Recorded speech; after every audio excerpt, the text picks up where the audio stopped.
Hey, good evening. This meeting is being recorded, and I would like to call the Stockbridge Board of Selectmen meeting to order for April 21st, 2022 at 6:30 PM.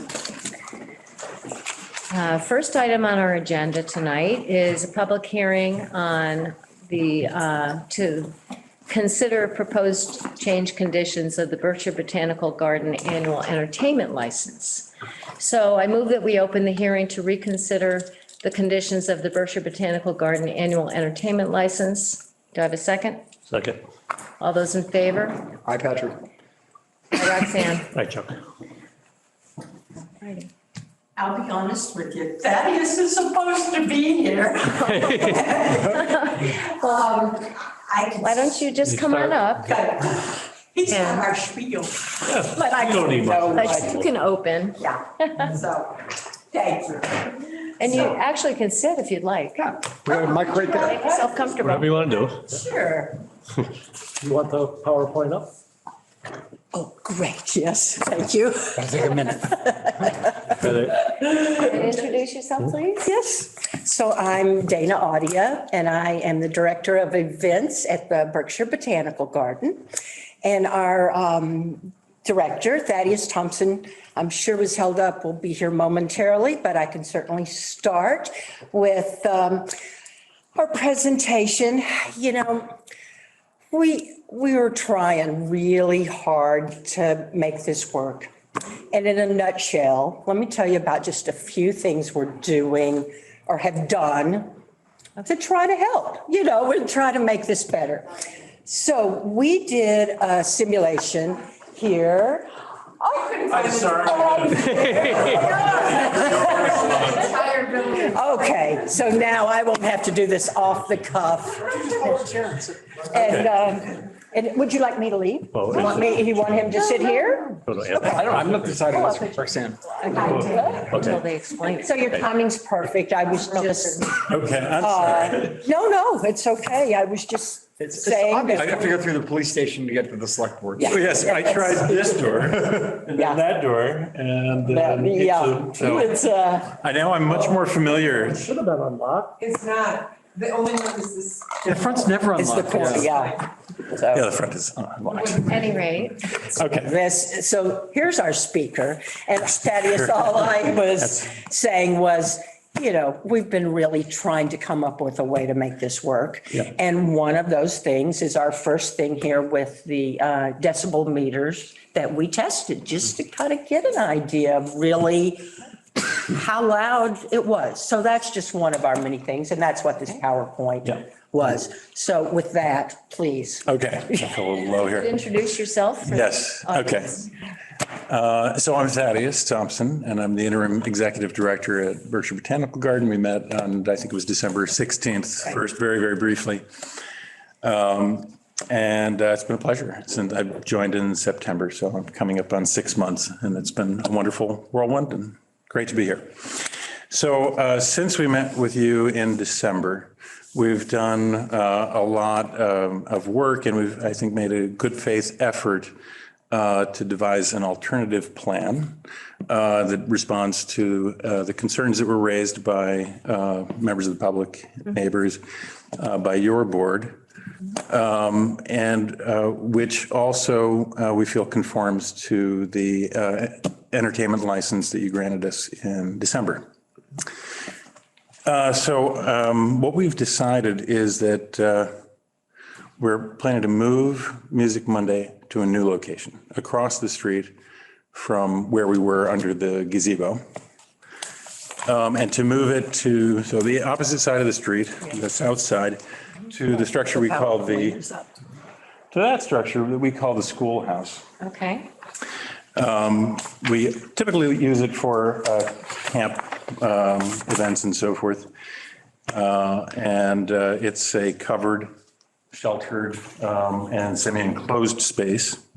We've modified the mix of music, the genres of music that we had last year. And as Dana mentioned, we've done a sound test, and we've and I think that the sound test will show, and I can walk you through that, that the impacts, of having it in here on neighbors to the north and east in particular is really moderated a great deal. And I think in many respects pretty de minimis. And then we'll always have a staff member present, as we actually did last year, but really to monitor decibel levels, which we weren't doing last year. This event is 5:30 to 7:30 again on 8 Mondays. It's now fewer Mondays than last year. At 11 last year, so we have reduced the number. Yeah. So it's still before dark falls, and it's not on Labor Day. So I've gone out to and spoken to about a dozen of our closest neighbors. I haven't gotten to everybody, but I've gotten to most. We have about, I think, 16 or 17 or so people who are either abutters, and I've met all of the abutters, or who are adjacent to the property. And of those, and I've knocked on pretty much all of those doors. I haven't gotten everywhere, but nearly everywhere. And of those I've spoken to, all really of them were very supportive of this. I spent quite a bit of time talking to those that I met. So really universally well received. And I really focused on Lukeman Lane initially because this new location would be closest to those on Lukeman Lane. Really what I found, and many of them have written letters, which I think you saw in your packet. Many of them, like many of our guests, really appreciated this as an outdoor sort of safe event during COVID. And really far from objecting, a lot of them really felt like they really enjoyed the music. They would go outside and sit. They wished it were closer. Some of these were very pleased that it was closer or going to be closer. We move over there. As I said, many of them have written pretty nice letters. So I wanted to remind you of a few things. Again, 5:30 to 7:30 on those Mondays, taking out Labor Day. We've got no heavy metal. Just want to be clear. These are almost all local artists. We have jazz, folk, we have a Broadway singer, we have an East African music group, we have swing from the 30s, 40s, and 50s. We don't regulate, what programming you put in. Right. I appreciate that. But Right. we're trying to get suggesting. rid of the ones with the heavy bass. Exactly. Because that's what people, and we get it. Yeah. So I've looked at the concerts and who's that, and we're just not inviting them back. And we've told them what, and Yeah. they understand. Yeah. So, and we're trying to keep it still at the same time lively and something that we think our guests would enjoy. What was that? You want me to advance? No, that's good for now. I mean, you could show the next picture of the schoolhouse. One of the things about this is that the schoolhouse is blocked on the north side and the east side with walls. There's actually another structure to the east of this, and also to the north and somewhat to the west is the Fitzpatrick greenhouses. So it really, we found through the sound test that it really dampens the sound, especially to the east and the north. And really, it's a much more substantial structure than any of the tents we have, and it offers a lot more sound protection. It's effectively more enclosed than Kusavitsky, but it's not Kusavitsky. We found, it's not quite the same structure, but in the same vein in terms of how it encloses sound. This is not our preferred location, as you can appreciate. I mean, a lot of people really enjoyed being in the heart of the garden, the fragrance of the garden and so forth. But we do think we can make it special here. We have the Fitzpatrick lawn, we have the Education Center lawn, we have another lawn area by the Lexan greenhouse, and then there's a buffer of woods beyond that.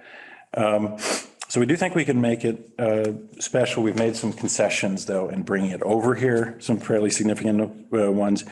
One of the keys, though, is we do need amplification. We have quite a few people who turn out for these events, and it's the kind of performances that really wouldn't be well heard without some amplification. And we do think it's a valuable offering to our public, the community, the visitors. And then a couple of other things I wanted to say.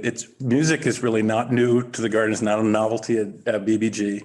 We've actually had music since 1934. In the first year, I did some research here. In 1934, we had music at our first events and the earliest harvest festivals. And it actually predates Tanglewood, which was interesting because Tanglewood was actually acquired by the BSO, or given for the BSO in 1936. And it includes amplified music in the history, not back to 34, but as early as the 70s at least, we had musical performances that were amplified.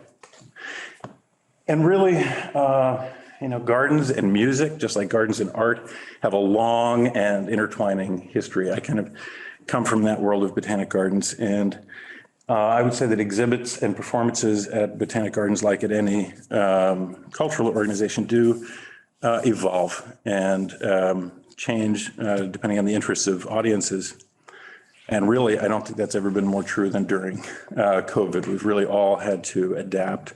And that's why we felt there was a real hunger for outdoor safe gatherings. So really evolving, that we evolve is really a part of remaining relevant and viable as an organization, as part of being a part of the cultural landscape and attracting people to the region, but also, I think, serving our community. Most of our attendees are members, and they really are local, many of them.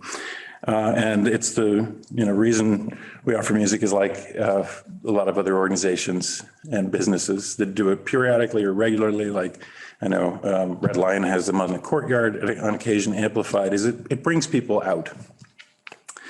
And then lastly, it's a notable source of revenue for us. And I've gone through quite a lot of budgeting since I joined the organization.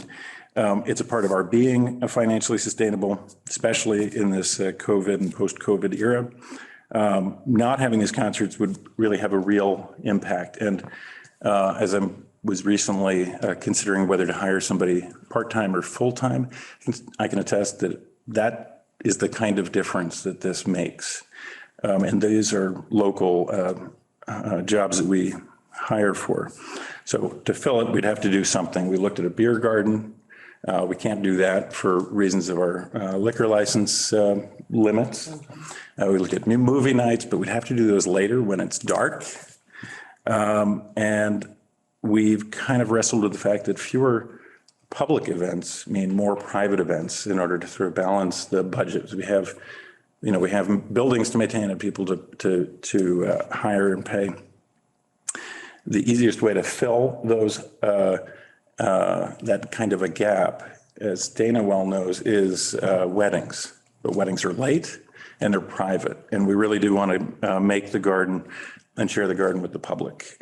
So that's kind of it. We just appreciate your support of that attempt. The way we've tried to make this responsive to the complaints, because we really do want to be good neighbors. And,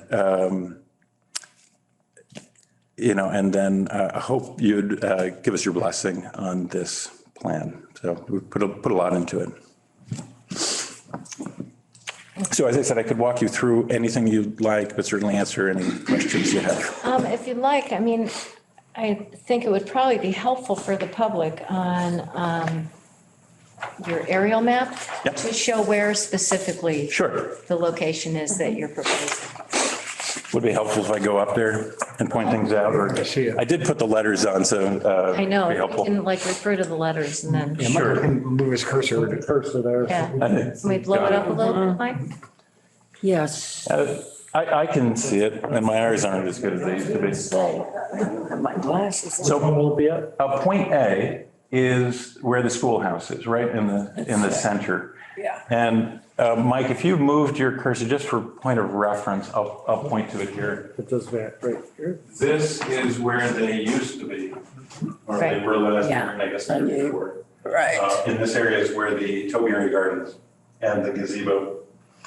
So this is the Fitzpatrick greenhouse, and you can't quite see the make of it under the dot. But A is where the schoolhouse is. Okay, So we did sound test at all of those other points, which are kind of a couple of along Lukeman Lane at the corner of 183, right across on 102, and also down towards Larry Wog. I know there's been concern, and it's also an extremity of the property, or actually beyond the extremity of the property there, and all the way to the east at the end of Del Molino, So it kind of bounds the property. And again, I've spoken to all of the neighbors that I could so far, and I will keep going and keep concentric circles going wider. I haven't had the time quite to complete that, but we also own the meadow that is north, and that you see a big space. So I didn't do the bounds out there, Further but up, Mike, to your right. on the top, Yeah. up there. So we didn't do sound testing at the bounds of that, but I've spoken to those neighbors as well. Okay. All right, well, thank you. Thank you. So, does anyone from the public wish to speak? And we'll start with anyone within the room, would like to speak for or against? Or I would speak for it. I am a neighbor, I do hear it. Could you come up and identify yourself, please, and make your comments? I can hear it. I am far enough away that I did not hear the thumping of a bass necessarily. But I'm far enough away that it was never an intrusion. But I belong to the garden and really feel very strongly about keeping this as part of the garden. Economically, it's very important. And each year that they've had this music, I hear of more and more people who go and talk about it. And so it's just been a wonderful word of mouth thing for the town and for the garden. So, All right, thank you. you're welcome. Anyone else in the room? I'm Chris Greendale, I live on 9 North Church Street, and I support everything Linda just said. But he On the dances when the. Oh, no, then, no. That's a strike against. I haven't seen him dance yet, so. All right. He clearly didn't hear Anita the. Schroeder has her hand up. Anita? Yes, thank you, Roxanne. I think that this sounds like a wonderful opportunity for botanical gardens. Sounds like they've done more than due diligence. And I think that Namcake had gotten similar permissions to have amplified music, and it should also apply to botanical gardens. And I also wondered, are you actually a neighbor or a butter? Are you one of the people that was contacted, and possibly should you not sit in on this discussion for botanical gardens? Well, I was not contacted, and I live in the general vicinity, but I am not in a butter. Okay, thank you.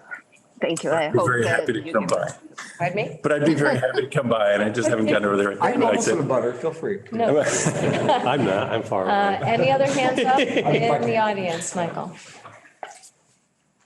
No other hands are raised. Okay, so hearing none, I move that we close the evidentiary portion of the hearing and move to deliberation by the board. Do I have a second? Second. All those in favor? Hi, Patrick. Aye, Roxanne. Hi, Chuck. Okay. All righty. Shall I? Yeah, if you want. Thank All right. So we certainly appreciate the due diligence that's been put into this. Obviously, a lot of effort has gone into this, and I think it's certainly worthy of our consideration. One big thing is just the moving of the location, I think makes significant difference in terms of, this is just my opinion.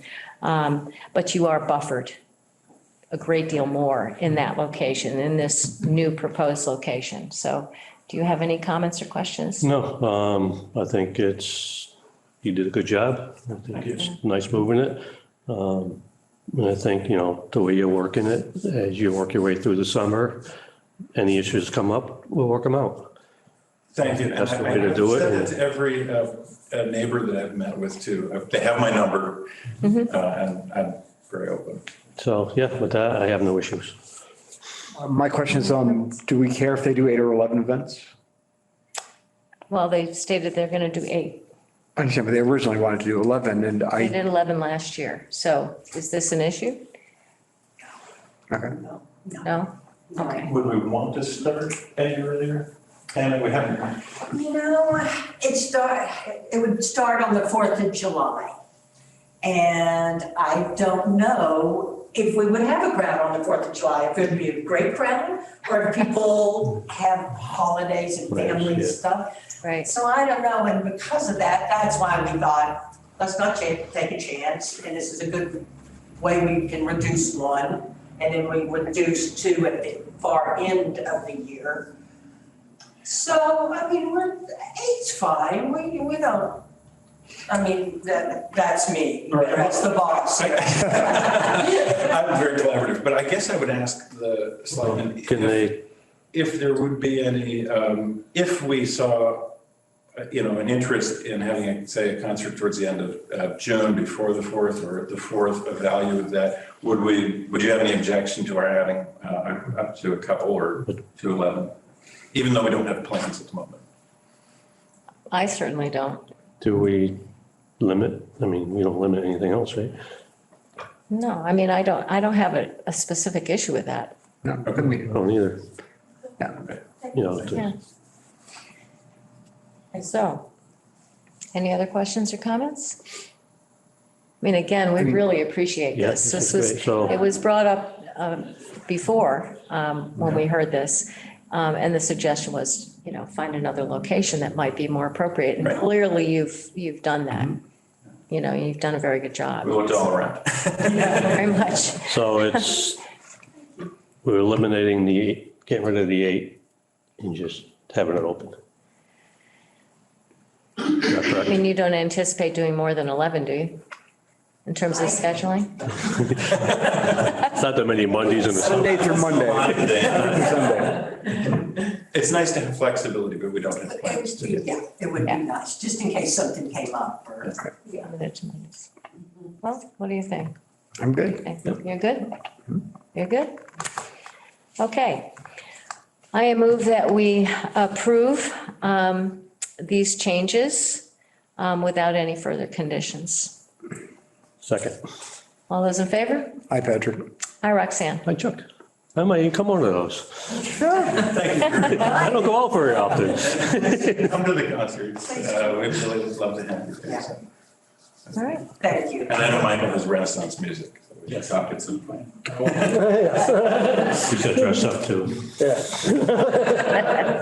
Good. All right, well, thank you very much. You got it. Thank you all very much. Thanks for working with everyone.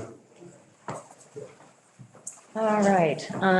Next on the agenda is a review of the warrant for annual town meeting. Do you want to do the other one first? The warrant is you've already approved everything. We're going to just go over changing the order of the Yeah. warrant that was brought up. So What's the last thing? Oh, Stockbridge Bowl. Yeah, Nat is here. Okay. Okay, we're just changing up the order a little bit. We will do an update on existing projects on Stockbridge Bowl. And I'd like to start with Nat Arai, who's been kind enough to join us this evening to give an update on where we stand with the dredging project itself. Hi, Nat. Hey. Hi, Roxanne. Hi, everyone. Good evening.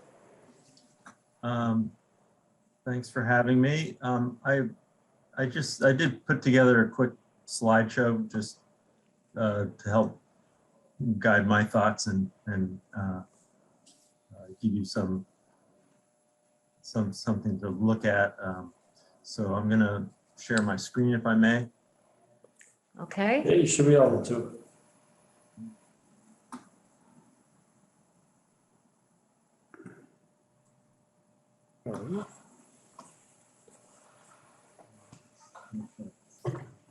That's not what I want to do.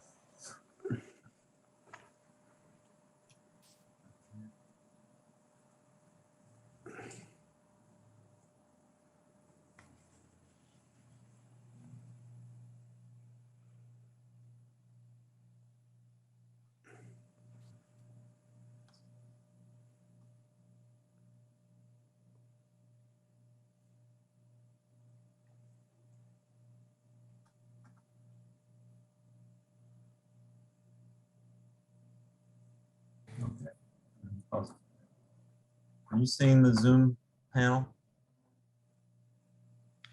Yeah, we're seeing it. If you go to slideshow and just start the slideshow, it should take up most of the screen. Are you seeing the slideshow? we're seeing it, but more, if you go to up top to slideshow and Yeah. start the slideshow, you just gotta move that bar out of the way. That's at the top. There we go. I got it.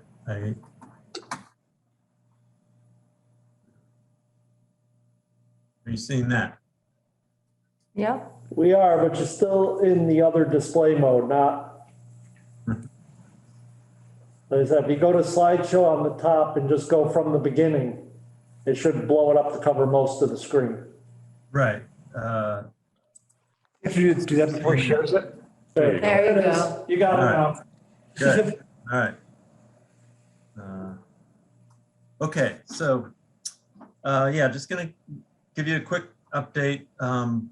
Just talk about, briefly go through the history of sort of how we got to where we are today, or what led us up to this moment, and then review the preliminary design drawings that we have to date, summarize next steps, and then take some questions and discussion. So the original project, as most of you probably know, was to dredge a deep channel through the outlet channel out to the deep part of the lake to make the deep drawdown effective by connecting the lake to the diversion pipe that was installed below the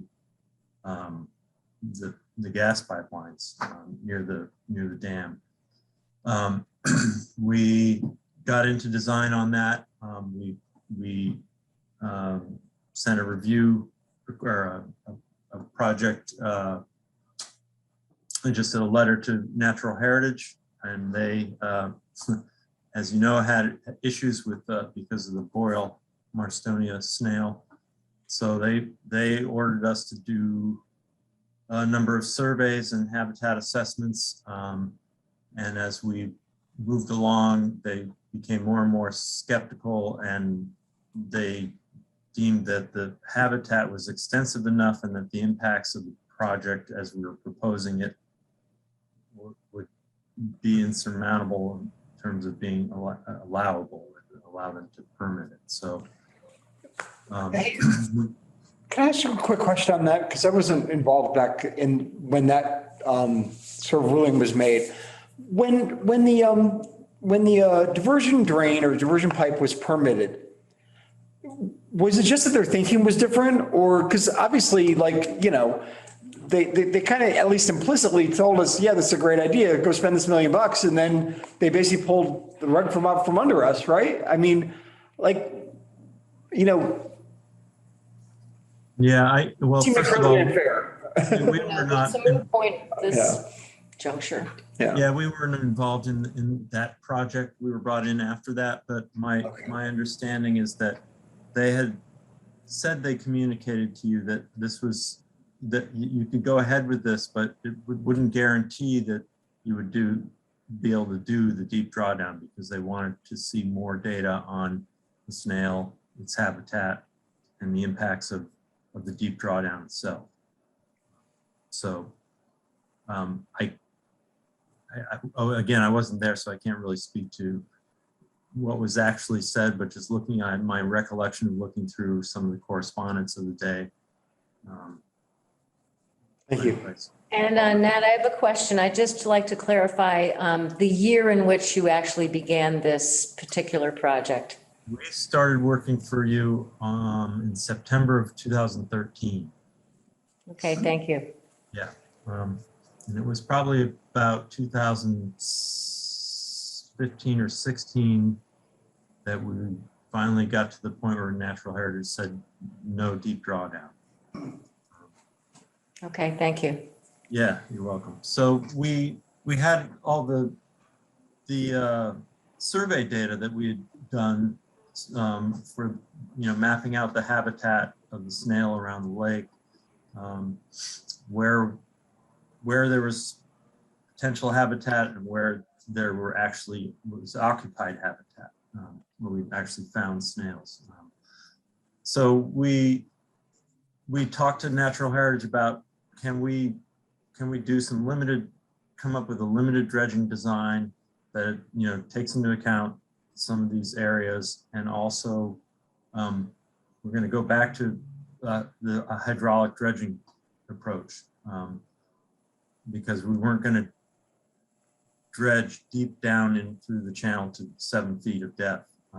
It's going to take a few feet. Well, we are going deeper than that, but we're not connecting to the outlet. But we're not digging a narrow channel through the channel, which is what was a concern earlier with hydraulic dredging. And So, one other quick question on that one. Where the snails they don't do well in the muck. They need like kind of a harder bottom, kind of more of a lake bottom kind of habitat. Has the case been made to them that by not doing the deeper drawdown and not being able to take more of the muck out, that we're actually, not facilitating more habitat for the snails?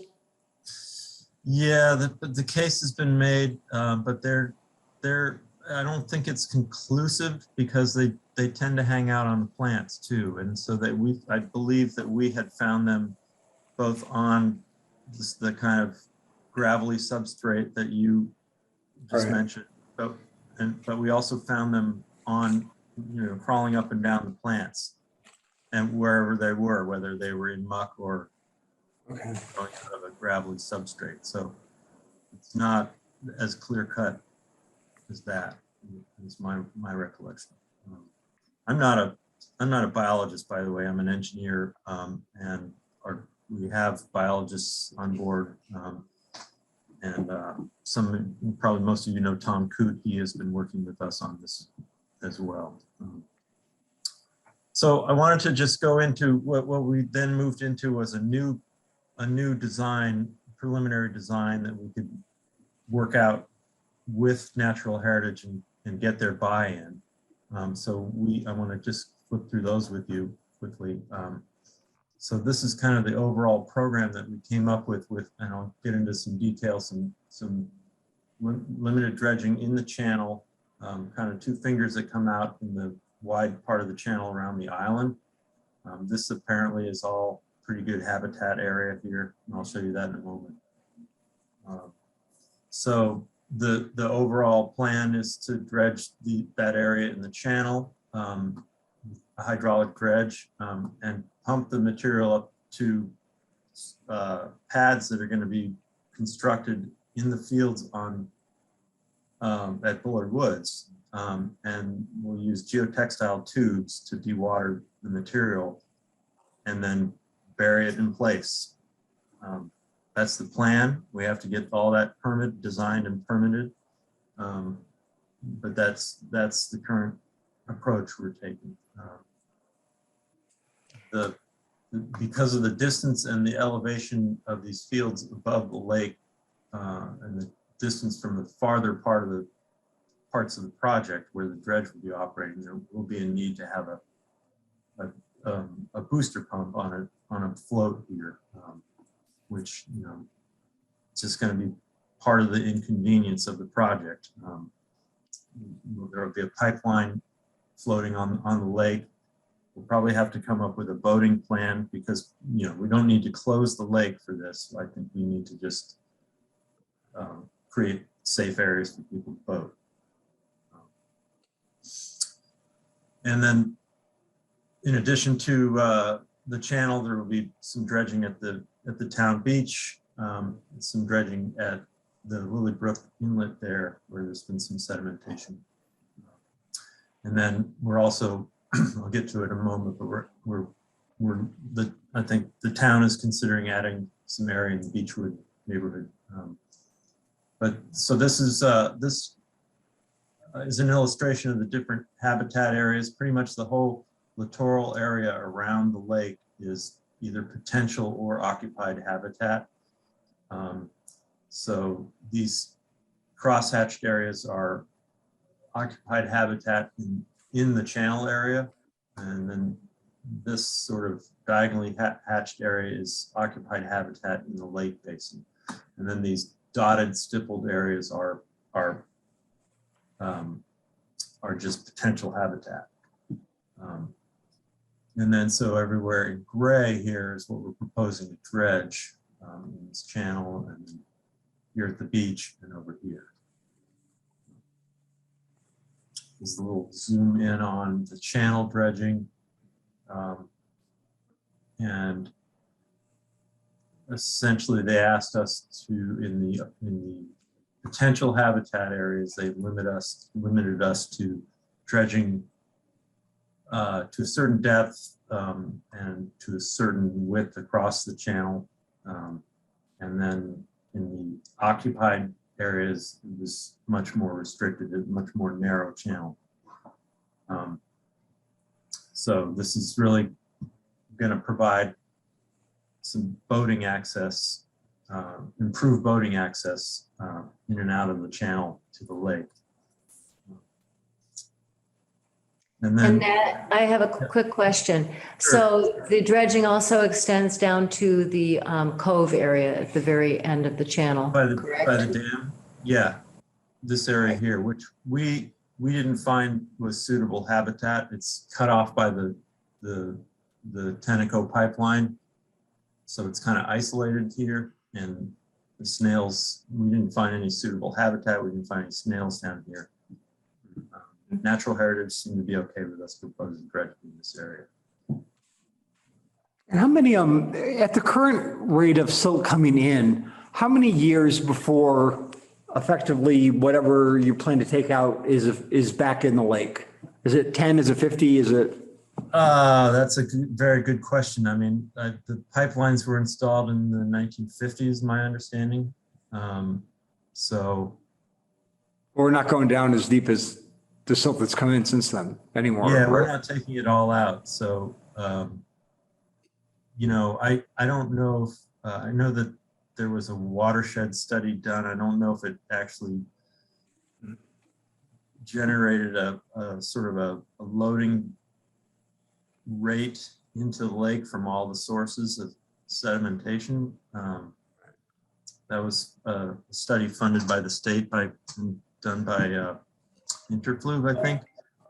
I don't recall if it generated a number like that, but I think the sort of back of the napkin calculation would be to divide all the sediment that we, you know, the volume of sediment in the channel, say, by the number of years since the pipeline was built.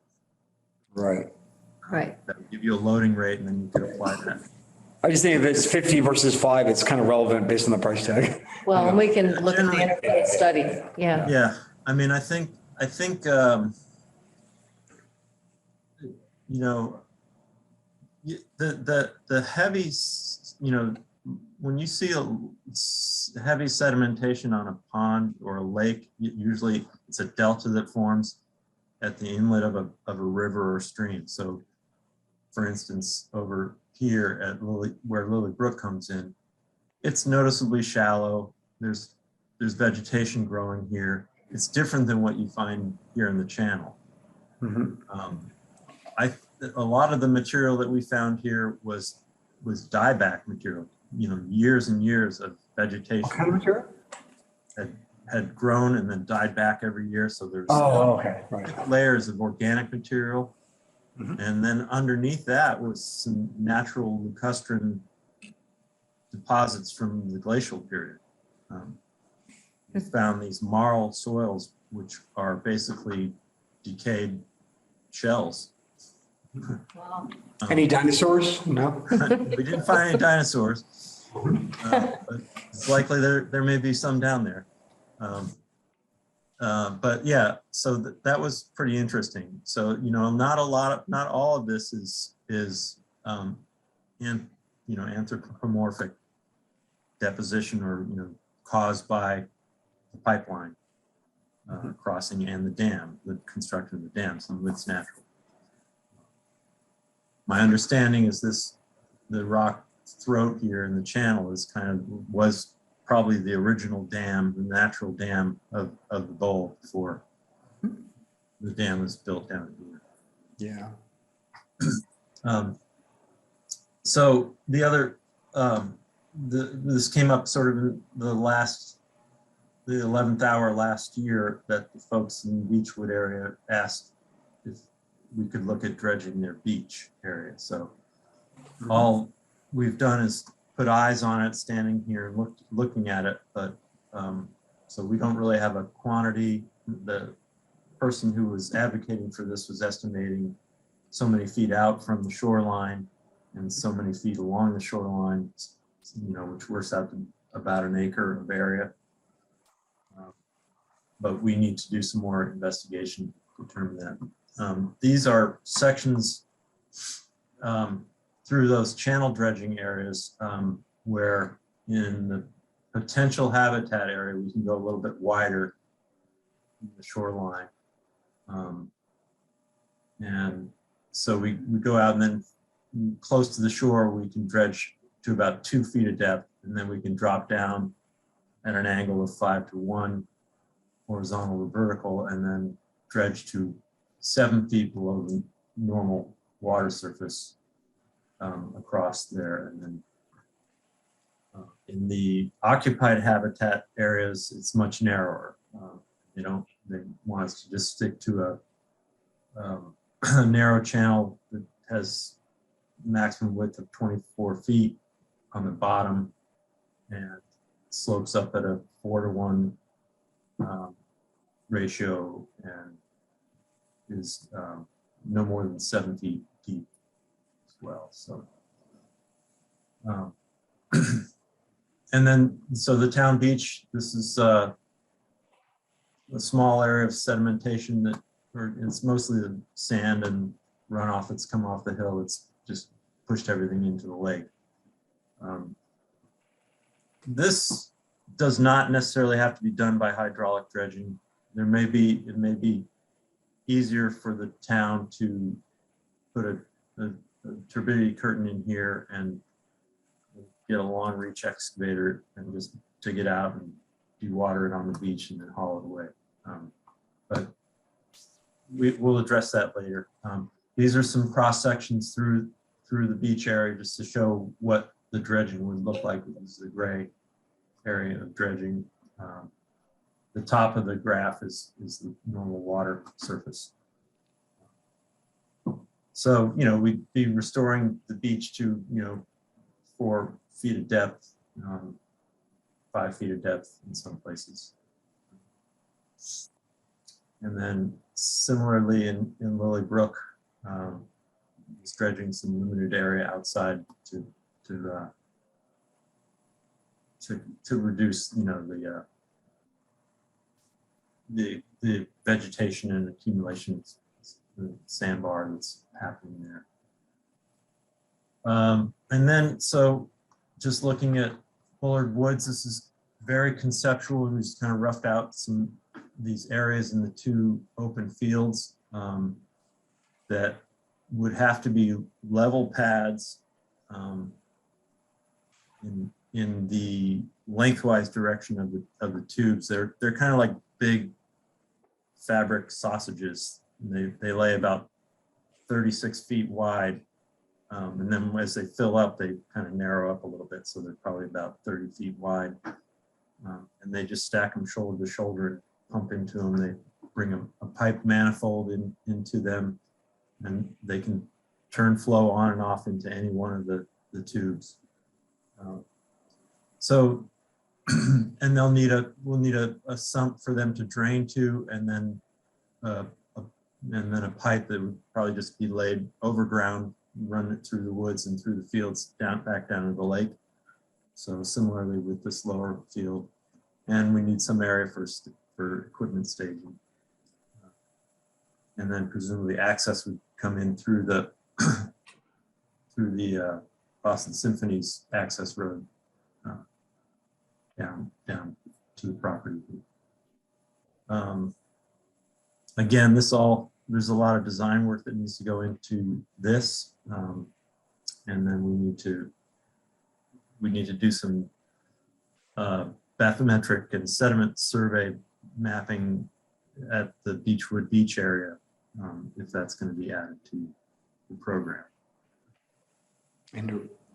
So when you say a 7-foot channel, that's from the top of the water grade, correct?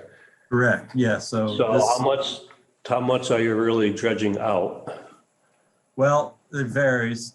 This is rudimentary, but it's, it depends on where we are in the lake. Average.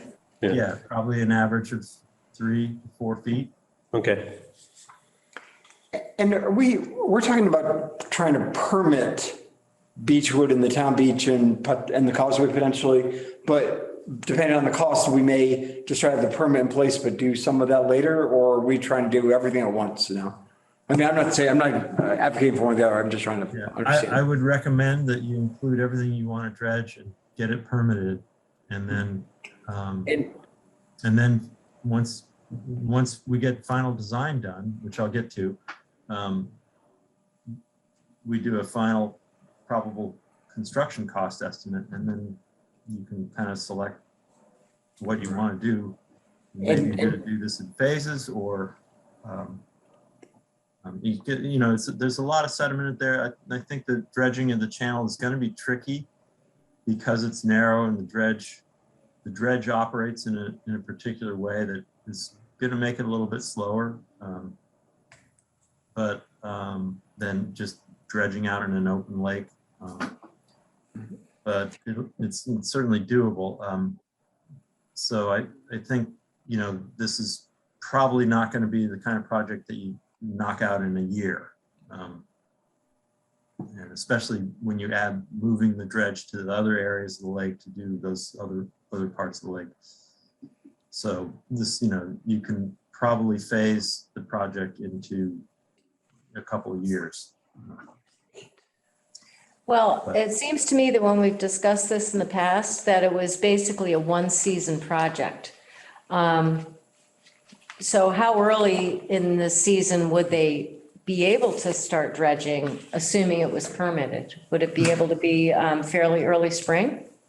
Yeah, well, yeah, so It it may be that the Bullet Woods area gets prepared in the year before. Right. And then as soon as ice is off the lake, they can put the dredge in the water. Okay. And They if probably you don't have say- to wait for it all to completely be gone, but, certainly in areas that they intend to dredge. You're saying it make more sense to probably dig out the beach from the beach. Would it make more sense to do the Beechwood beach the same way? Dig it out from the shore? But possibly, yeah. Yeah. And I think they've got a pretty wide open area there. They've got access to the beach. You can do them at the same time as you're doing the channel. Yeah. so, and I understand this isn't worked out yet, so this is more of a brainstorm than anything else. Before I make my comment, I would like to just ask a question, which is, are there other areas of the lake, communities like Beechwood, that we aren't evaluating dredging yet could benefit from it? Like, like Mackinac Shores or Mackinac, obviously not Heights, Mackinac Terrace, obviously This Lake area Drive along is the here? outlet. Their shoreline's totally different. Yeah. They're clean, they're rocks, they're clean, Yeah, it's not We did that work. shallow. What about the camp? Camp's right over by, Yeah, I the think we causeway. surveyed, let me look at this for a second. Yeah, I see, we What about the surveyed, culvert? back in 2013, we surveyed along the camp shoreline and didn't really find a whole lot of sediment there. Most of Okay. it was concentrated in this area here. And how about Cropalo? That area? No, we did not survey that area. We were. Because there's a pretty big stream coming in, We were on directed the, to yeah. survey specific areas in the pond in the lake back in 2013. It was mostly the channel, the beach, and Lily Brook and Camp Mackinac. And is there, so now this is my question for our group, probably more than Nate's point, which is the sort of how we pay for, as we add a community like Beechwood, are we thinking that is just part of, taxpayers are taxpayers, and so this, if we're going to do it, we figure out a way to pay for it that everyone pays, or is it more of a tax overlay district, where we, like with Lake Mansfield or Lake Buell, one of them, they basically did a project like this, and they paid for a part with general funds and part with, an overlay district. We can explore all options. I mean, the biggest thing right now is we don't know costs. Yeah, That'll come we're on still the waiting next for phase. cost. Well, that's why I think knowing with the marginal, as we start to add things, and even if, that's why I want to know if other communities potentially needed it, because, you know, we may not be able to afford to do the whole thing, but, you know, knowing what incrementally on the margin those costs are, Well, you know. I mean, I know that Matt has stated that, like, what were we talking, 12 to 18 months for the permitting process? Yeah. Yeah, Yeah. so, I mean, this is a ways out. We have plenty of time to think about how it's going to be funded. Well, nice to know the amount. And the Beechwood is just something that was proposed by someone at Beechwood. It is not necessarily going to be included, but we will try to Yeah, of course, cost right. that But why along with wouldn't- yeah, everything sure. else. I'm not opposed to it. I'm just wondering if, Yeah, and you the know. SBSC, I'm sure, will be, Stockbridge Bowl Stewardship Commission will be weighing in on that. Right. In terms of, okay, here's where we're at. When we get a little farther along and we have some more feedback, after they've been able to look at that area and do some of that work. When we say Beechwood, are we also talking like that cove between the Beechwood and the island, you know, there's, you know, when I was running the harvester, that was one of the worst parts of the lake in terms of like the amount of, you know, kind of fill there. It's sort of just, what is that, southwest of Beechwood. There's that other little community of, it might even be part of Beechwood, but it's not the Beechwood beach. Yeah, yeah, it's like right, it kind of abuts the edge of the island. Yeah, right in here. Yeah. It's narrow, but there's a lot of, The proposal is to dredge this channel along this shoreline all the way out to the tip of the island to sort of clear passage into this part of the lake, so. Yeah, but like what I'm talking about, it's like kind of not really, it's not really part of the outlet. It is between Beechwood and where the outlet starts. It's on the other kind of side of that really narrow opening at the south end of the island. In this area here. Can you see my cursor? Yeah. Yeah, my eyesight's not great. Do you mind? I'm just gonna go up and look. closer. You can see it. Yeah, so, where's the town beach? Way over. Oh, Beechwood's right. That's yeah. Beechwood. way down. There's the island. It's That's right there. Beechwood. Right, I see the Go island. back up here. So here's the town beach. Here's Beechwood Beach. Right. So this whole cove here, if you go directly to the left of the island. Yeah, that's what we're all that going little to. inlet there, is that all being done too? No. Okay, you might just want to take a look at it as all So saying. you're talking about this area right here. Yeah, that's what I'm talking about, and it is, you talk about it becoming a bog, that is like already happening there. It's a shallow area and there's a lot of coral growing there. Yeah. So that's another concern. Yeah, I'm not, I'm just saying, from my limited experience with the harvester, Okay. yeah, try not to hit things. Okay. So next steps. Like I said, we have to explore the Beechwood bathymetry and determine a. What does that mean?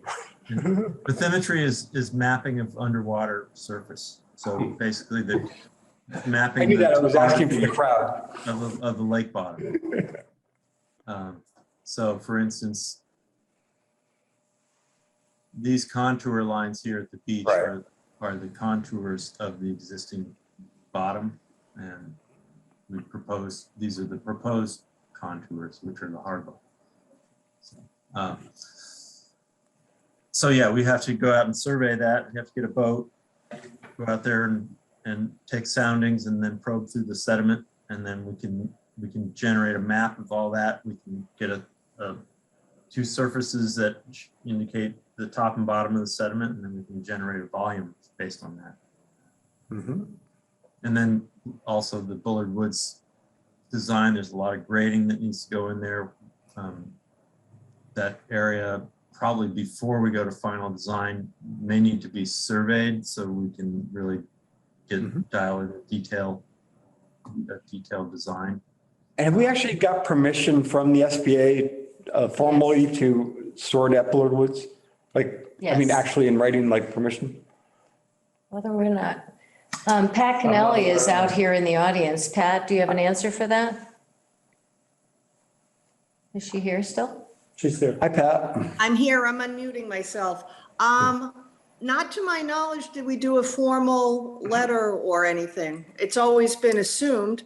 And we probably do need to formalize that process. Yeah, I mean, I'm not suggesting you would ever not do it, but, you know, people change, boards change, and before we spend all this money on, Right. yeah, we might want to just, yeah, okay. Now, we should definitely formalize the process. It's always been our assumption that that's where the silt was going to be dewatered and ultimately spread and reseeded. Right. Thank you. And then permitting, that's kind of the next step that we're gonna start moving into soon here. So the first sort of permit step, first two really are these two, is the MEPA, the Massachusetts Environmental Policy Act.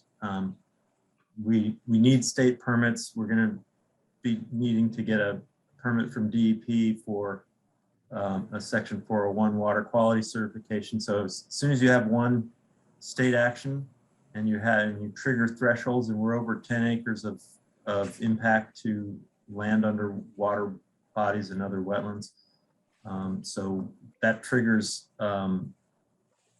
review by MEPA. We also, there's a new requirement for if you're within a mile, if your project's within, I believe it's a mile of an environmental justice community, it's a mandatory environmental impact report. So this is all We aren't, are we? Well, We aren't within a mile of an EJ though. well, apparently, according to the MEPA's mapping, and I was talking to Roxanne about this earlier, there is from the Lennox border going north toward all the way up into Pittsfield. So, But we're not dredging. yeah, no, it's just if you're within the area, then you have to file if you're within a certain distance from an environmental justice community. I just know from MVP though, that part of Lennox is Lennoxdale to Pittsfield, and I don't think it's within a mile of Stockbridge Bowl. I could be wrong, but I don't think it is. Yeah, no, I haven't had a chance to pursue it, Yeah. but. You might just want I to had a double check question that. about that earlier too. I recommend that you all look at the MEPA website. There's a mapper on there. You can look at their mapper, their environmental justice mapper, and you probably can understand the borders and things that I was looking at better than I do. But Okay. Right. It may, but it's a good point though. Yeah. We may. At any rate, even without that, we're probably into a pretty extensive environmental review through MEPA. When we were proposing the deep channel for the drawdown, they were telling us this is not a controversial project, but it's got significant impact.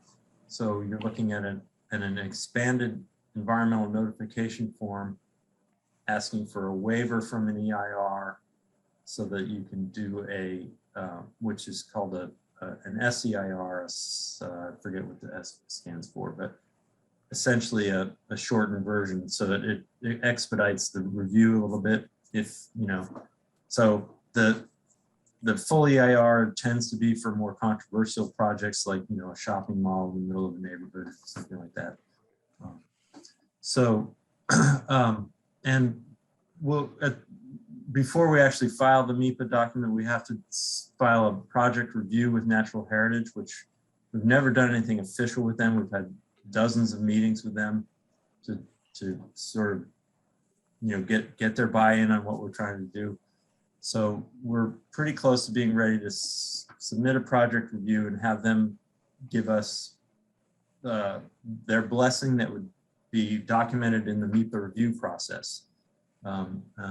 And then, the MEPA document gets circulated to all the state agencies, the tribal communities, and everybody gets a chance to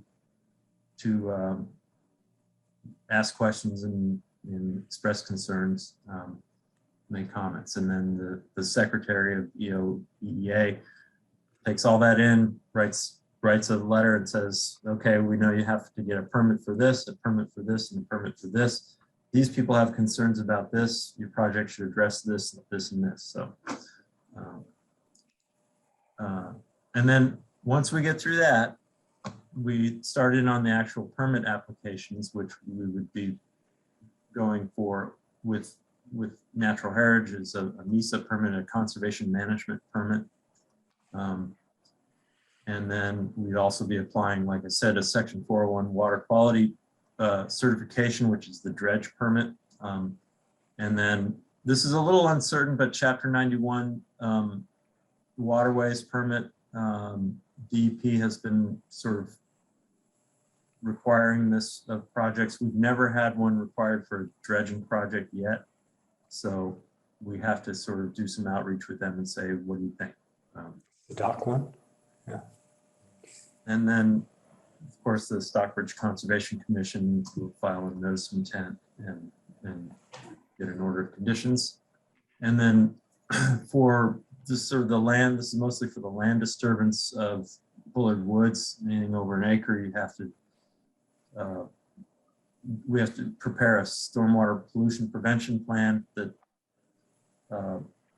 is basically a document that dictates how the contractor manages the construction of the site, so they're not just letting erosion run off into the brook and back into the lake.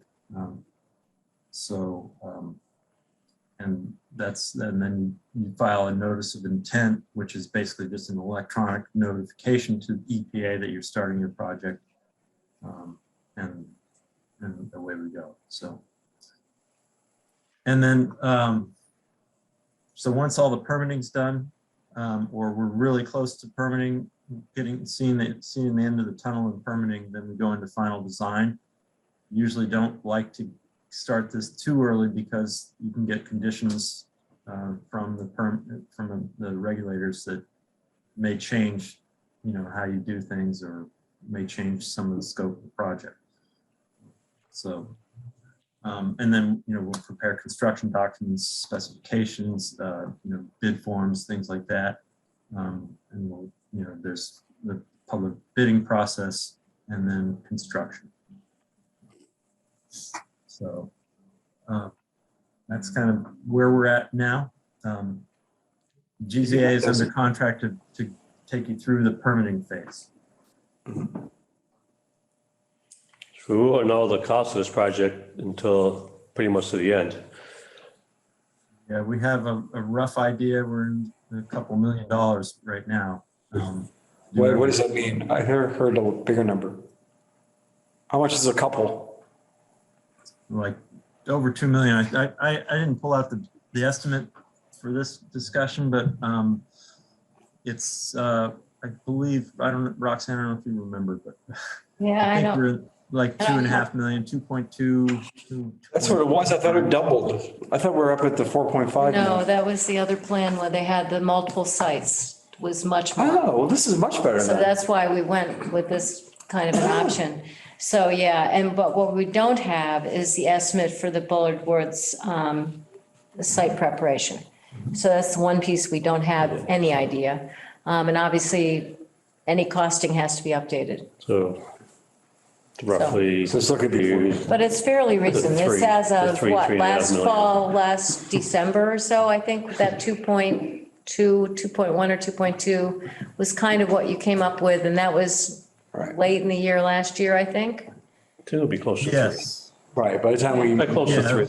Well, I mean, That was, rough. By the time burgers are $20 a pound, Right. Okay. Okay. Yeah, it was October. That's great. last Thank year. you. Okay. That's a really That was great. Good job. Yeah. Yeah. nice thank to know you. where we're at, and it's great job. Thank you. And thank you Thank for. you. It's, I'm glad we got to meet. It's been a long time since I've talked to a group of Who knew people. all this work was happening? Thank you. We're still Well, looking it's been at, going on for many years, and I want to thank Michael Nathan and Greg Wellenkamp, who unfortunately are not here tonight. But they have put in years and years and years of work along with Nat and other we're GZA still employees. looking good 2 years out, correct? Just to get permitting, it sounds like. Yeah, so Yeah. Pat Canelli has her hand up.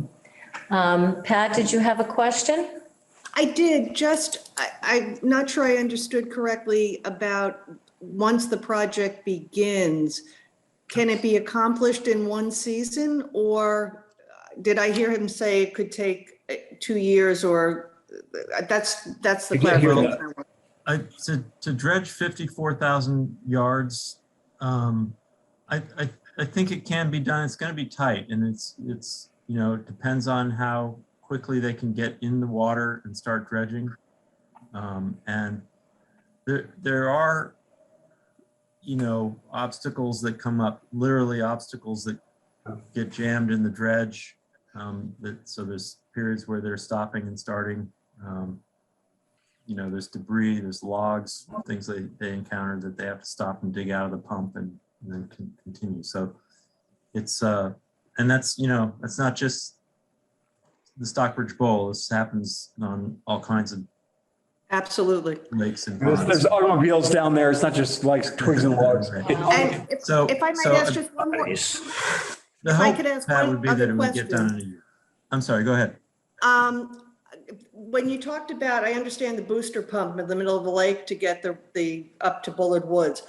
Are those pipes floating are they on the top of the water or are they underneath the water? Yeah, so it's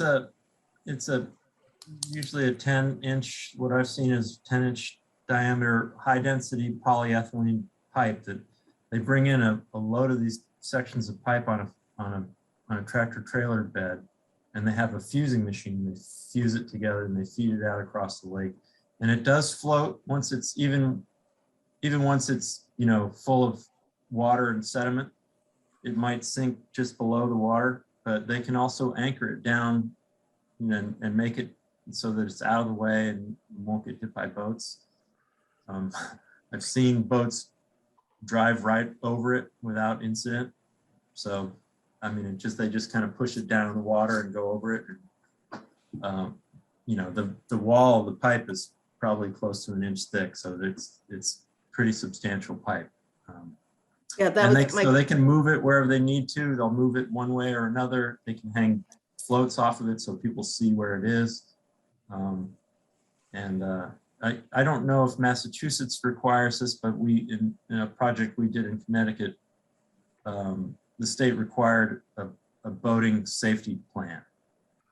So we had to work with the contractor to come up with a plan for marking it and putting signage up so people stayed away from it. Okay, thank you. Yeah. I have one other, Well, I have one comment. I know that when we've talked about this, when you, myself, and Michael Nathan have been speaking, the assumption was that this was a one-season project. But we're assuming, we started ice out and we can go through the summer. So we're talking a good 5 months, maybe a little bit more. Well, I would say closer to 7 to 9 months. I mean, you could, the lake doesn't freeze solid until late December, probably, right? Right.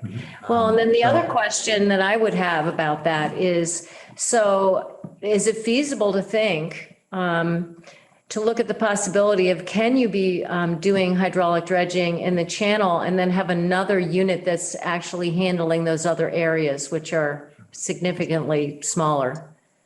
That's a good consideration. That could possibly be done. I've never been involved in a project that had 2 dredges operating at the same time. It's possible if we insist that the project has to be done within a year, then contractors bidding on it will think about what they're going to need to do to meet that goal. Okay. I think it's worth a discussion anyway. and would we not have the Josh that year, or would we try to work around, I mean, I don't love the idea of the Josh going to another lake even temporarily, but Well, I mean, that's another consideration in terms of where do you start? Maybe you start with the areas in the central part of the lake, and then you go to the channel. Because that then clears the main body of the lake for something like the Josh Billings event. What time of year, what month is that?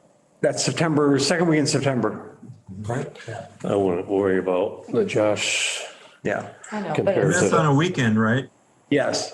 Yeah, Yeah. so I mean, I think we could probably plan with the contractor to say, okay, park the dredge over here, sink the pipeline in this area, All right, you yeah. know, that's probably workable. That's doable. I have Okay. one other question, which is really, yeah, I'm not sure where we're going, but I'm gonna ask it anyway. And Pat, this is for you too. Okay, so when Tennessee and now Tenneco put the pipeline in, they paid the town like a couple of grand, 50 grand or something like that. And because we had consideration, which is a legal term, we took something in, they basically didn't have to pay for any of this. Because we had a contract, we were paid, there was consideration, the contract's valid. I have really two questions. One is, was there negligence, and this is not a question we can answer, but lawyers can answer, was there negligence because they failed to anticipate the impact the pipeline would have on the quality of the lake with all the silting? And the second question I have is, I do not believe that the abutters to the lake were parties to that contract. And Pat, this would be a question for the SBA, which is that should maybe the parties, the abutters who are a separate entity, obviously individually than the town is, might want to consider evaluating whether, having a more formal discussion with Tenneco would make sense. My understanding is somebody said, hey, would you mind paying because you caused this problem? And they said, yeah, right. Yeah, I got a bridge I want to sell you in Brooklyn, but frankly, the cost to defend a lawsuit for a corporation like that is always way higher than $500,000 to contribute to a project. And I think frankly, we should rattle our sabers. That's just a suggestion.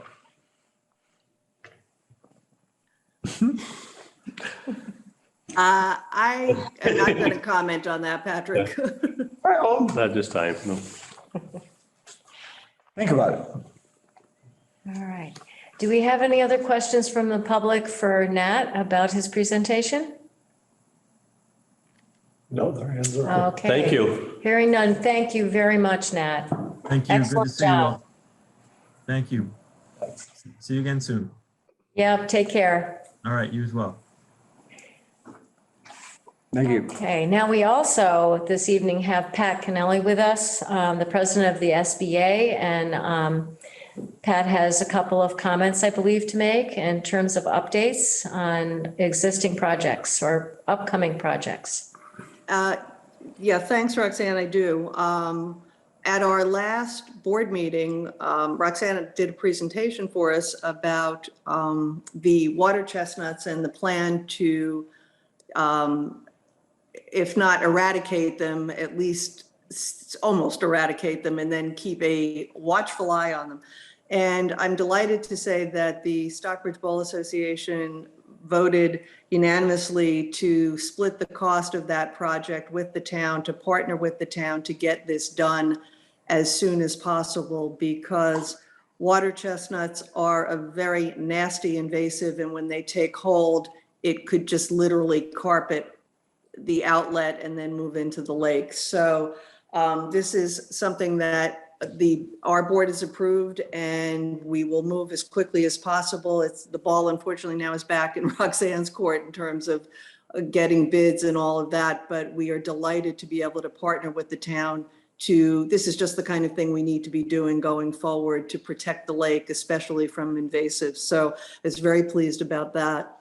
And then the other thing that we voted on in the meeting was to do the survey in May of the upper portion of the lake, meaning just not the outlet, to survey with underwater cameras and some sampling to see where water milfoil might be, and if there is enough milfoil in the significant quantities that the DEP is requiring for the test, to see if we could establish test plots. But the first step to do that is to have the boat and the camera and the biologists doing that survey. So we want to get that done as quickly as we possibly can during the month of May. And also during the meeting that we all had, the town and the SBA and DEP and NHESP agreed that we would not be considering any part of the outlet for a potential test plot, and therefore the harvester can get out and do those areas as soon as the harvester is ready to be out. And then we can mark the other things as they come up so that the harvester can avoid them. So those are the two most recent developments from the SBA. Can we deal with both of those? One, with the water chestnut, that's a hand pull, isn't it? That's what you're looking at? It's a diver hand pull. Yeah. And, but, that can expand by a factor of 100 from season to season. Like the ones, those pods spread, it's really nasty. And I just wonder if, the scale of the problem this year may be much greater than it was in the last year or two. I don't know if we've gotten to that critical mass yet, but it really expands quickly. I'm not sure what difference the past makes. We're moving forward right now. Right, we have to do it now. And the reason is it's going to be done by Aquatic Roots. And Mike, you've contacted them and we are locked in. We're locking in that. We'll get the RDA, the RDA from the Conservation Committee and get this moving forward. So Right. it'll happen this spring. Yeah, so it will happen in May. And in like mid to late May, there is enough growth underwater to be able to identify these plants. And it'll be diver hand pulling so that they get the complete rhizome. And it's before they set generate seed, anything. before they set any new seed. So we have to start with what we already know, and we have known areas where it's been identified by Tom Coote, and that's where we're beginning. And if it has to continue, it has to continue. Do you want a motion? I mean, I feel like, look, I think this is fantastic what SBA is doing. I think it's fantastic what you guys are doing. I'm amazed at all this good work, but I also think that the process should be that even if it's rudimentary, we kind of should talk about it as a board and then just vote to approve it. So I'll make a motion that we vote to approve the plan, but maybe we should have done that a month ago, is my point, but that's okay. Isn't it already approved? I'm not sure what a month ago, they have to have it grow so they can see in order to do the poll. We have an agreement with an outside body to do a plan to spend money to do this thing. And this is the board that raises and appropriates and spends money. I just feel like the board should vote. So I'm making a motion that we, I thought we voted on it. To do the watershed. No. I don't know, because we didn't have a price. We didn't have a price, So it's but 9,300. we agreed to address it, I believe. Yep. Yeah. I make a motion, then we accept Good. that and move forward. Great. Second. All those in favor? Aye. Aye. Okay. And then my second question is, I understood we were going to talk about the various options for, did we come up with an agreement to hold off on the harvesting on the main part of the lake? I'm not necessarily opposed to it once again, but, we were talking about it at that, well, I was listening at the DEP meeting, but did we come up with an agreement to? Pat just basically stated what happened in that meeting, which was that we would be notified as when, she didn't talk about this, but we will be notified once they come up with their proposed plots. And then we would be able to go out and start harvesting. And she's just talked about specifically the channel, which is typically the most problematic I get it. area. When can you start harvesting? When do you usually start harvesting? June 1st. Yeah, And you're doing your study in May, correct? Yes, we're trying, and that's part of the reason we want to do it as quickly as possible, because what we agreed to do was to mark those plots with buoys ASAP, and then also get you GPS coordinates so that you can mow around them as quickly as possible. That's the whole. And Pat, once again, Oh, it's a good term like that. Well, that's perfect, yeah. Pat, I'm not trying to be argumentative, but let me just point out that it's not just the milfoil. The order of conditions states that 50% of the plant life has to be milfoil. And generally, at least on the surface, of course, you're talking about underwater work, which is great. But if you're going to wait till it comes up on surface, it's into July before you can tell. And I have no idea, let me finish. I have no idea with the other 25 plants, of which 24 natives, we have to make up at least less than 50%, whether they will have emerged to the point where you can really kind of figure out in May whether it's a realistic plot. And I'm not being argumentative. I'm just pointing out that that's why it was late in the summer in the past, was because you could tell, because the plants had grown and you could tell what they were. there's a lot of work around evaluating all the species in a given test area to figure out if it's going to qualify. So we're And gonna, but that's precisely why we're doing it with underwater cameras, which is not what happened when they waited for July, because then you had to wait till it was up and you could see more stuff on the surface. The whole notion of doing it the way we're doing it in terms of having the underwater cameras and taking samples is to address exactly what you're talking about. And, that's why we hire professionals to do it. Right, although it's an interesting question, Pat, because it would be interesting to find out about the native species when they actually do emerge, and have they emerged by the time that they're going to be doing that underwater study. So I think it's a legitimate question. It is, and I'm sure my biologist can tell you what emerges when. Exactly. Yeah, I can't, but he can. They always envisioned that the test plots might need to be moved. That's the whole idea of the test is we got to have, control and two tests. No one's arguing, I'm not arguing that. I just want to make sure we're not spinning our wheels where we kind of hope it's a plot and then September comes around again and it ends up only being 30% or 40% because we didn't have a good way to count in May, How many acres roughly are you surveying? 7 to 10, each one. You mean, what is each plot going to be? Is Yeah, that roughly. the question? I mean, Yeah. historically, there was the ones that we had originated with, one was, I think, 7 acres and one was 9. I'm trying to remember them. And it's going to really be dictated by what we find under the water, how large the plots will be.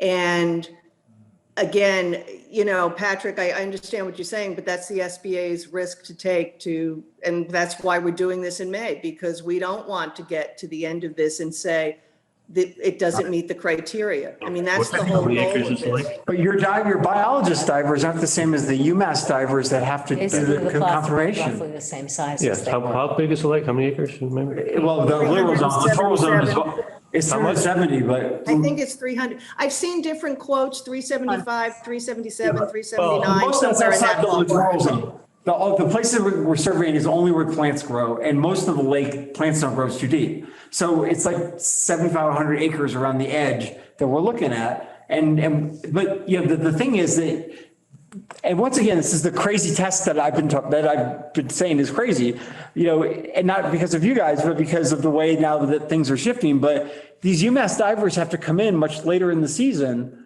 unless they're coming in sooner, right? No, the UMass divers come at the end of the season, at the end of the growing season. Right. So all I'm saying is that if the conditions change from what they look like they might be in May till September, there's just another risk is all I'm saying, It is certainly not a risk-free proposition, Patrick, but our whole goal in doing this in early May is to determine whether there is a go or no-go decision. If we don't find enough, then obviously we're not going to go forward. Right. But that's the whole point of doing it early and determining literally, not what's on the ground, but what's under the water. And that's fine for the herbicide, but it doesn't impact harvesting, because if we decided that there's maybe a chance that there's milfoil there, then we're not going to harvest all season there, and that impacts, but that was always a given, Patrick, with this. That was always a given with the project. It's been that way the last 2 years. We've had to avoid specific areas that were the proposed test and control areas, so. But we're doing an extra one this year, right? Wasn't it part of the proposal too? No. No, the extra one, Patrick, was what Brian Harrington from DEP had requested that we submit for, there's 1 control and 3 tests, but anyway, 4 areas. But ultimately we'd have to do 3. So within a week, when they look at the proposal, they will approve and we pull 1 up, and that can be mowed immediately as well. So Pat, though, what I'm hearing though is that you guys are proceeding with the start of the test, because, we talked about some other options, and, if that's not, I don't know how we do those concurrently, with some of the things that you and I talked about. I don't see any problem with pushing forward on both fronts. Well, because, it's a compromise, and obviously if you're gonna do a 4-year test that envisions a whole lake treatment, then there's no reason for the town to basically get rid of the test and give you the ability to do spot treatments, through an immediate permit. I mean, that was the compromise I suggested, and if that's not something that, if your board has already voted to go ahead with the test, then I don't understand why that's really relevant, Because otherwise I have to make an assumption that everything in your proposal is a done deal, and I can't do that.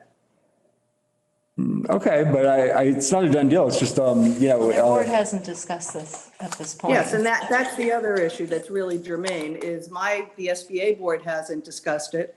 And I don't see an issue with our discussing it, which it's on our agenda for our next board meeting. But in the meantime, doing a survey in May, I just don't see the problem. Okay. Well, thank you very much, Pat. You're welcome. Thank you. Good job. Thank you. Okay. Hugh was gonna update you on the beach. Yeah. Hugh, would you like to come up? Falling asleep over there? Yeah, no, I'm fine. It's interesting. You can sit. Okay. Just real quick, I can touch base on the harvester real quick if that's what. No. What are you doing at the beach? The beach? Beach. Okay, the beach, tentatively, we should be there next week. We are trying to get a couple non-beach projects out of the way so we don't have to start and stop with resources. I know that we started heavy, and although, shovels aren't in the ground, work still is moving forward on it. There's a lot of things that have to happen before we can actually start digging. So as far as the beach itself, we should be there, like I said, next week, towards the end of next week. We got some nice weather coming. That's just going to help that project.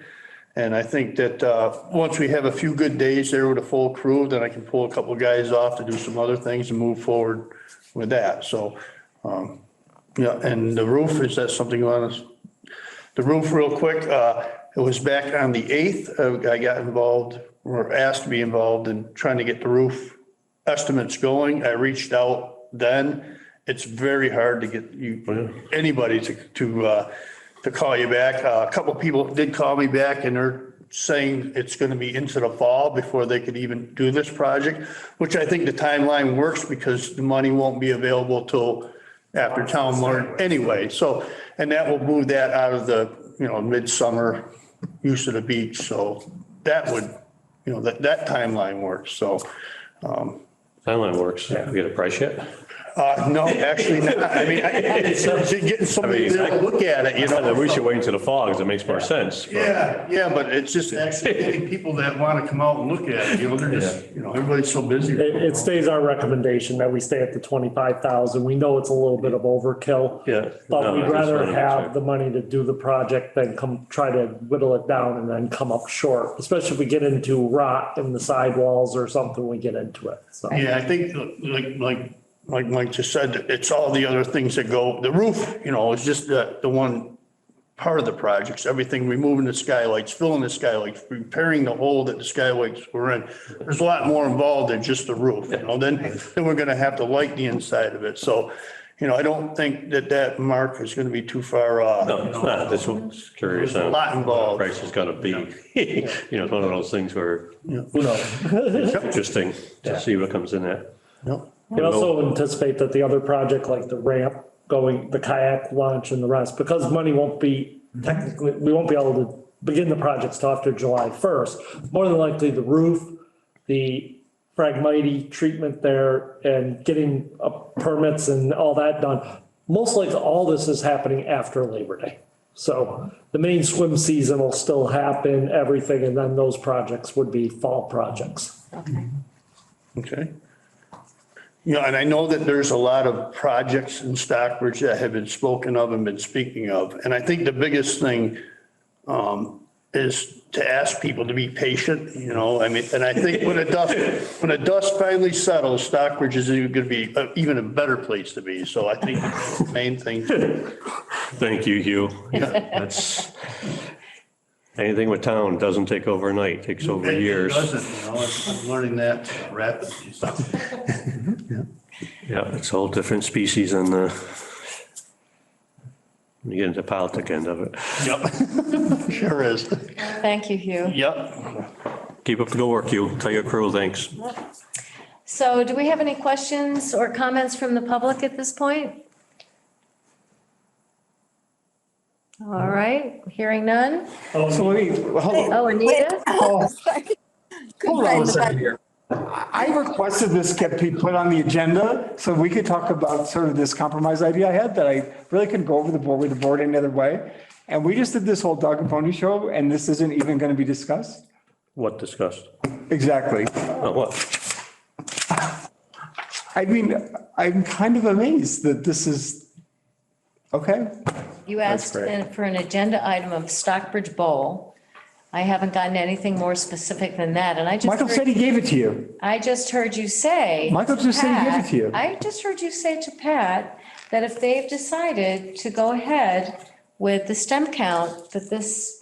Well, it could be, but I mean, the fact of the matter is that a lot of decisions seem to be being made here that are not seeing the light of day. I mean, you have no new order conditions? Who's approved that? Is it Concom seen it?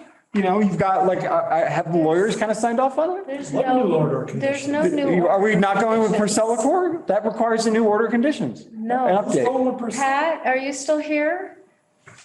Pat, I am. could you address Patrick's comment about Persilicor?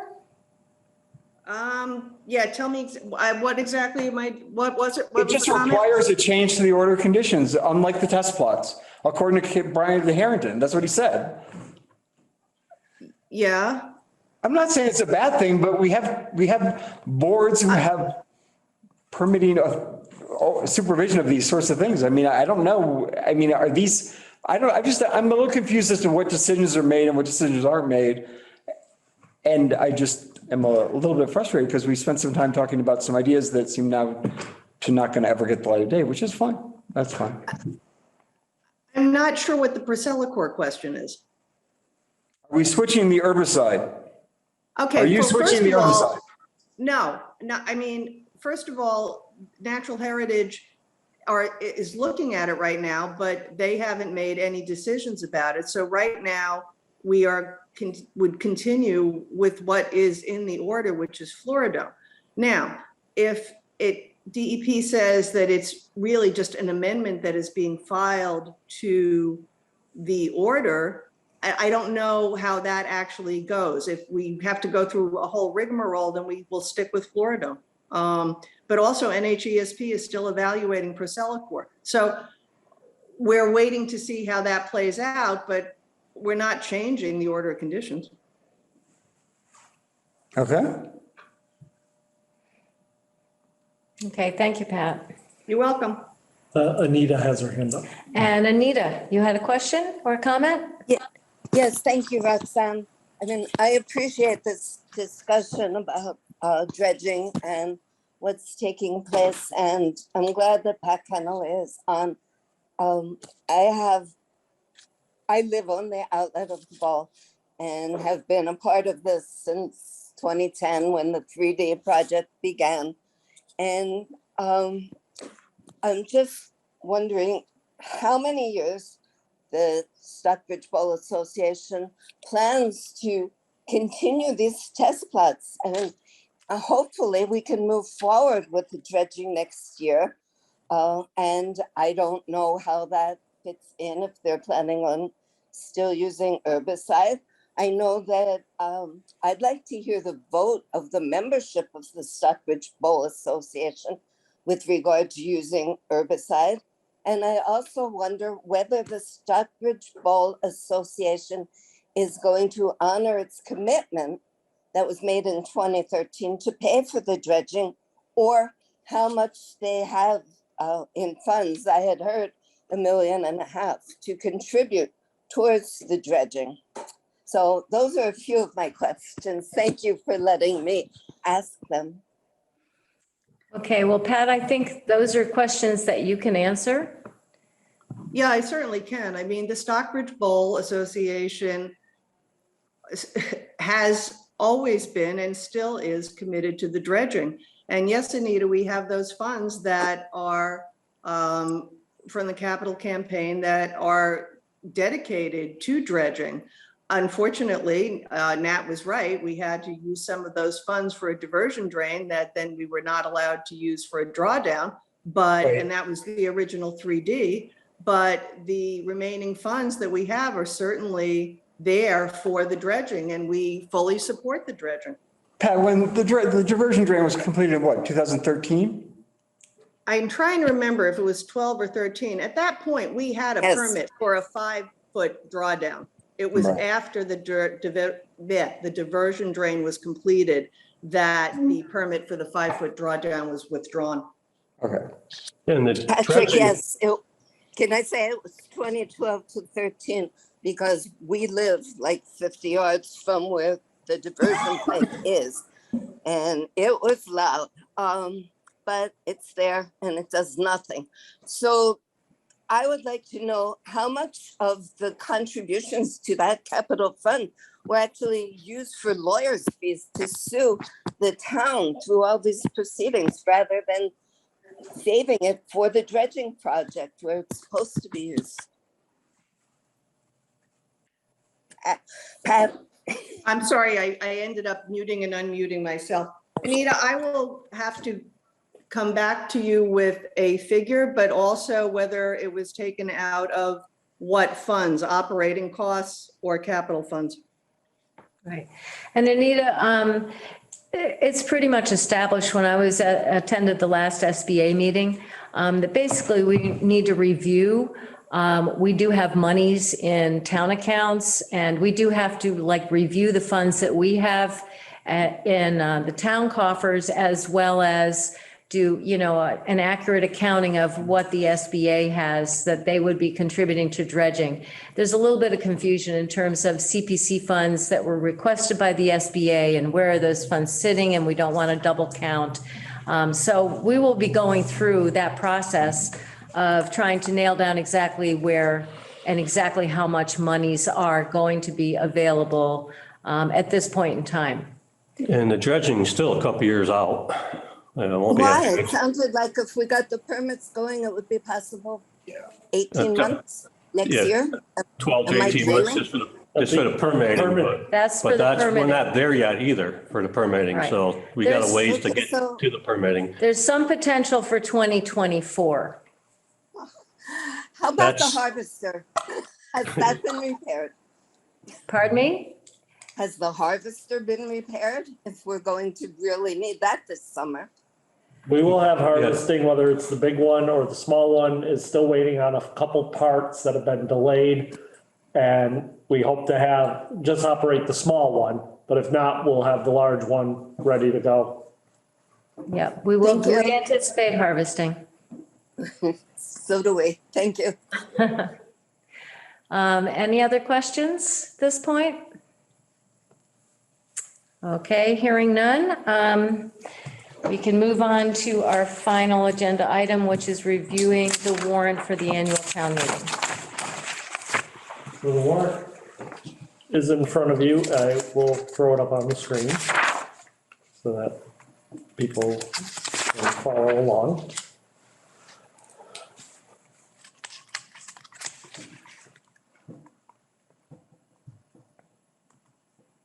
There we are. Monday, May 16th, 2022, is the date. I have the assumption that we're doing it indoors, back to the traditional Yes. setup that we've had. All right, that's easy enough. You guys have already gone through and approved all the articles. Now, there is one thing that when I sent it to legal to review, one of the things is that if you go to number 5 and you take a look, Donna put it in as expected request for the school, 3,501,86. The reason why that's done is if you put in the dollar amount, if the moderator doesn't allow you to alter it, you can end up stuck with that $1 amount. So legal said that it's better that the motion has it. So what we've done is we've just put in what we expect the request to be. And then that expected request is, it'll be the motion that carries it, but this is this still shows it in documents. We don't have to have two documents like you had a couple of years ago, where you had one document that said a sum of money and then the other one you had to follow along. It's still written in here. More than likely, none of these will change, but there is a chance that, if something did come up or something, it's just, this was a recommendation from legal to word it this way. So other than that, all the dollar amounts, everything that we've done is the same. Except, let me draw your attention to number 50. I'm pretty sure it was 50. Yep, it's 50. All right. So we discussed the fact that the DEP I&I study, we're going to take out ARPA funds, but because ARPA doesn't allow you to exempt engineering, because under federal procurement you can't.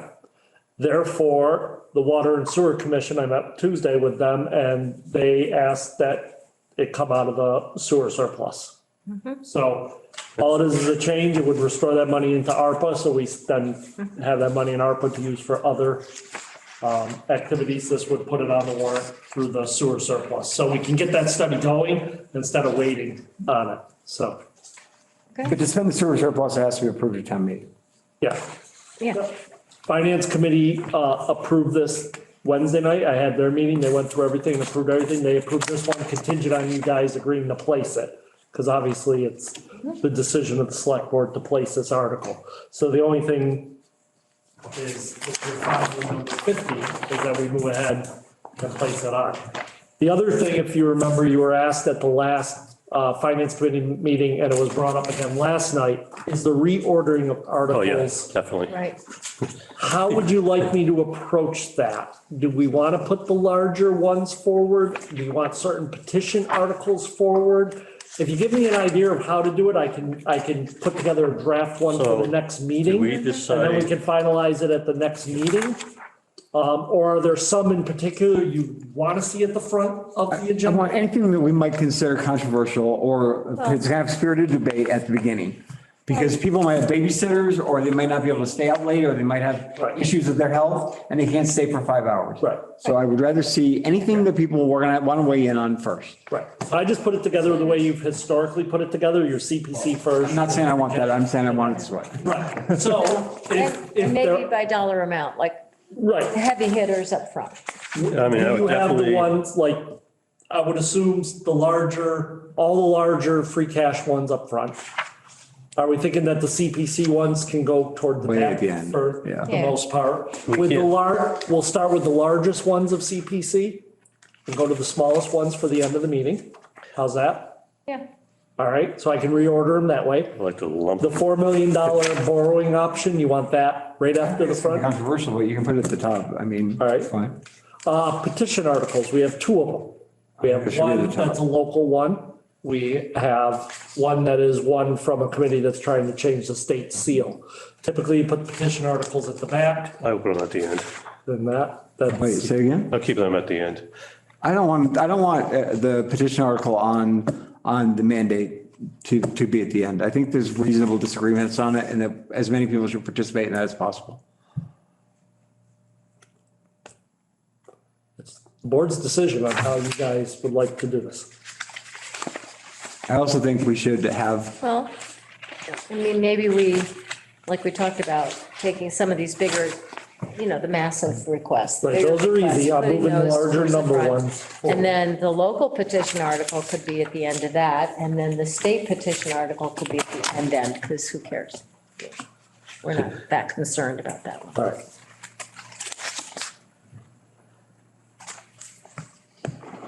Is that okay? yeah, sure. So I'm gonna put the CPC toward, like I said, toward the end with the largest CPCs at the top. They'll be the last grouping. I'll put the free cash ones with the largest free cash first, going to the lowest free cash requests.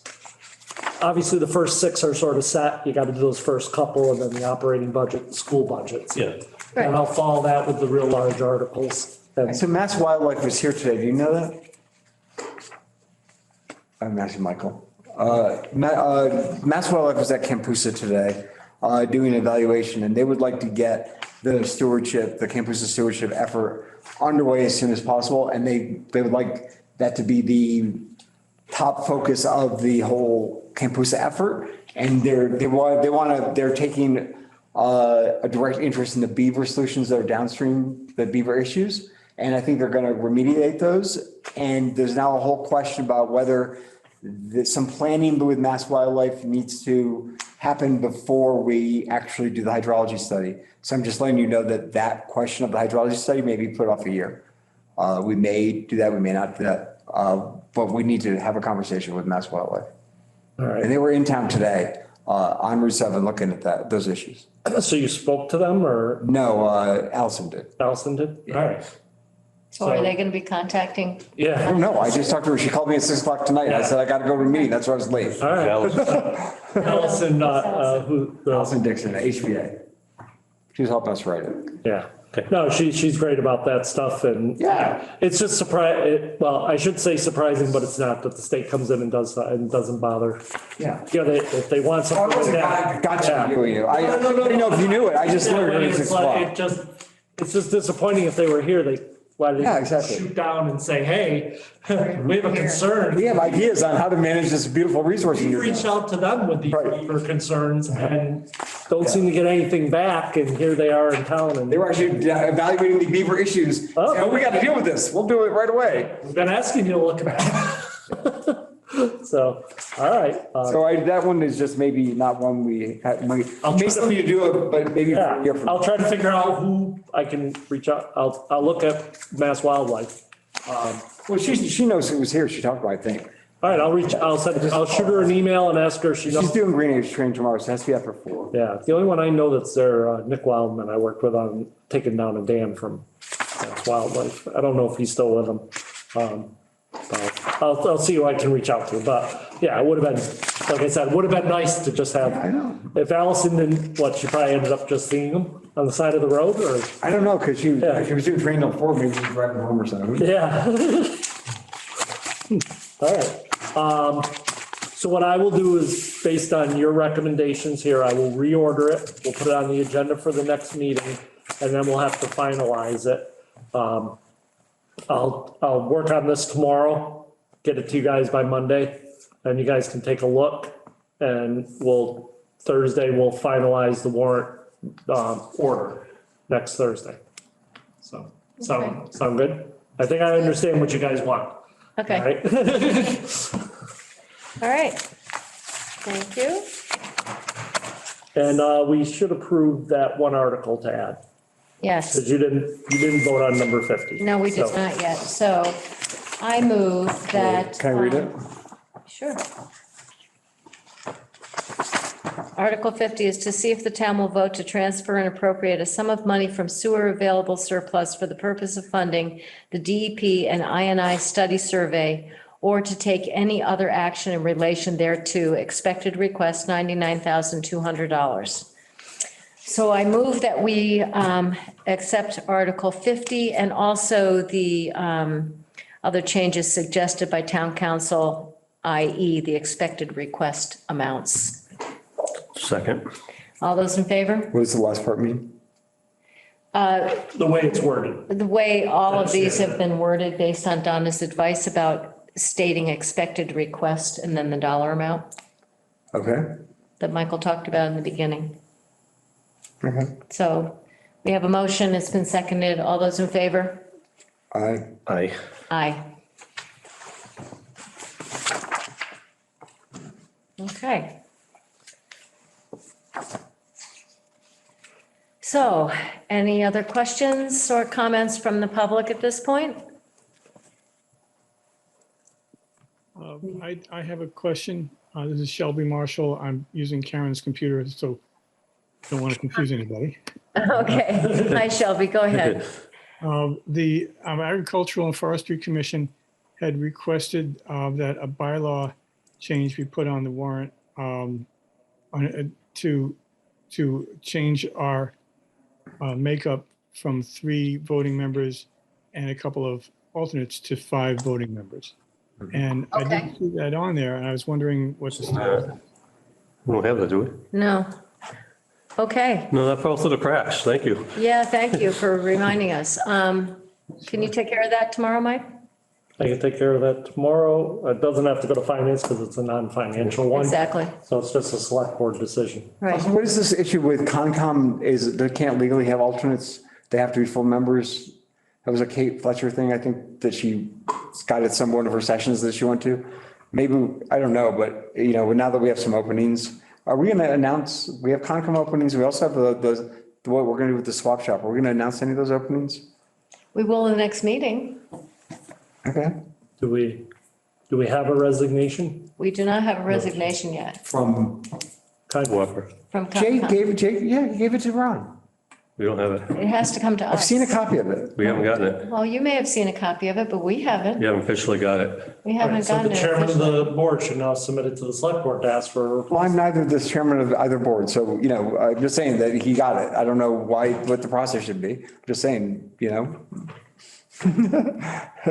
I guess I'm only gonna say that we just don't take that it's being said. If there's a resignation, it should come from that board that we have a resignation. We're requesting a new person to the select board. But I just feel like getting a little bit of attitude because I don't know what the procedure is any more than I guess Ron does. I'm just saying.